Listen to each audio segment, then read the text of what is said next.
আমার চ্যানেলে তোমাদের সকলকে স্বাগত। আজ আমরা ক্লাস 5-এর রায়োমার্টিন প্রশ্নবিচিত্রা থেকে বাংলার দ্বিতীয় পর্যায়ক্রমিক মূল্যায়নের অষ্টম স্কুল সলভ করব। আর তোমরা বাদবাকি সেটগুলো যারা দেখোনি তারা চ্যানেলের প্লেলিস্টে যাবে, ওখানে কিন্তু দেওয়া আছে।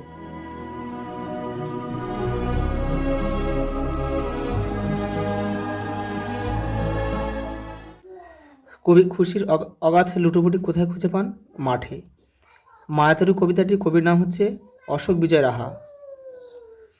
কালো হলো বকুলতলা, কালো চাঁপার বন। দৌরাত্রি শব্দটার অর্থ হচ্ছে দুরন্তপনা। মন্ত্রজানে হচ্ছে ধনাই। তৃতীয়বার ফণিমনসা পাতা চেয়েছিল হচ্ছে পালম শাকের। নোনতা কথার অর্থ হচ্ছে লবণাক্ত। হিমালয়ের পাদদেশে রয়েছে সবুজ বন, ঘন বন, যার পোশাকি নাম হচ্ছে তরাই। পরেরটা দেখো, লিমেরিক কবিতাটি কার লেখা? এডওয়ার্ড লিয়ার। মায়াতরু কবিতায় গাছটির সন্ধে হলে কি করত? ভূতের নাচ নাচত। ভূতের নাচ নাচত। বৃষ্টি পড়ে টাপুর টুপুর কবিতায় কবি এপারের যে বর্ণনা দিয়েছে তা লেখো। এটা লিখবে এপারেতে, এপারেতে মেঘের মাথায়, মেঘের মাথায় 100 মানিক,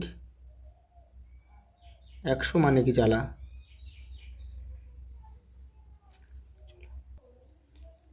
শেষ পর্যন্ত ফণিমনসা কেমন পাতা চাইল নিজের জন্য?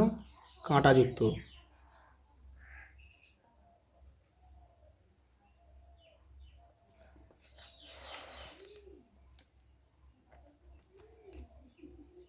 শিয়ালকে ঠকাবার জন্য ধান চাষের সময় কুমির কি ফন্দি এঁটেছিল? সে মানে কুমির, কুমির গোড়া নেবে, আর শিয়াল, শিয়াল নেবে আগা। শীষে কথার অর্থ কি? এই যে লিখবে তোমরা 3 থেকে 4 হাত চওড়া ছোট সরু খাদ। ফণিমনসা ও বনের পরী নাটকটিতে প্রথমে কার প্রবেশ ঘটে? সূত্রধার। পরেরটা দেখো, ঝড় কবিতাটি কবির নাম সহ প্রথম 6 লাইন মুখস্থ লেখো। এটা তোমরা তোমাদের বই থেকে করে নেবে। বসন্তকালে সুন্দরবনের দৃশ্য ও মৌচাক খোঁজার পদ্ধতি বর্ণনা করো। এই এটা করলে হয়ে যাবে, এখান থেকে এটা করলে হয়ে যাবে। পরেরটা দেখো, ফণিমনসা বনের পরীর কাছে প্রথমে কিসের পাতা চেয়েছিল? সোনা। দেখো তার পরিণতি কী হয়েছিল? দেখো ডাকাত দলেরা কিন্তু সেটা ছিঁড়ে নিয়ে চলে গেছিলো, যে এখান থেকে লিখবে। পরে দেখো, ক্লিপ লিঙ্গ কাকে বলে উদাহরণ দাও। এই দেখো, যেসব শব্দ দ্বারা নারী পুরুষ কোনোটি বোঝায় না তাদের ক্লিপ লিঙ্গ বলে, যেমন দেখো ঘর, টেবিল, চেয়ার, পাহাড়। পরের প্রশ্ন দেখো, বচন কাকে বলে এবং কি কি? এই যে দেখো, এই যে রূপের সাহায্যে গণনাযোগ্য জীব বা জড়বস্তুর সংখ্যা 1 না 1-এর বেশি, অর্থাৎ সেই বিশেষ্য বা সর্বনাম পদের সংখ্যা বোঝায়, তাকে বলা হয় বচন। বচন কিন্তু 2 প্রকার, এক বচন আর বহু বচন। দেখো লিঙ্গ পরিবর্তন করো, বাঘ, বাঘিনী। প্রকাশক,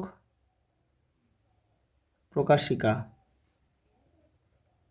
ভূত, প্রেতনী, পেতনি। এর অফলাটা হবে না, পেতনি। দেখো বচন পরিবর্তন করো, লোকটি, এটা লিখব লোকগুলি। সদস্য, সদস্যবৃন্দ। ভক্ত, ভক্তবৃন্দ। চিঠি দেখো, এগুলো দেখো, বাবাকে ছাত্রাবাস থেকে লেখাপড়া কেমন চলছে জানিয়ে চিঠি লেখো। জন্মদিনে বন্ধুকে বাড়িতে নিমন্ত্রণ জানিয়ে চিঠি লেখো। এটা তোমাদের ভাষাপাঠের শেষের দিকে রয়েছে, ওখান থেকে তোমরা এটা করবে। আচ্ছা, এই পর্যন্ত, দেখা হবে পরের ভিডিওতে।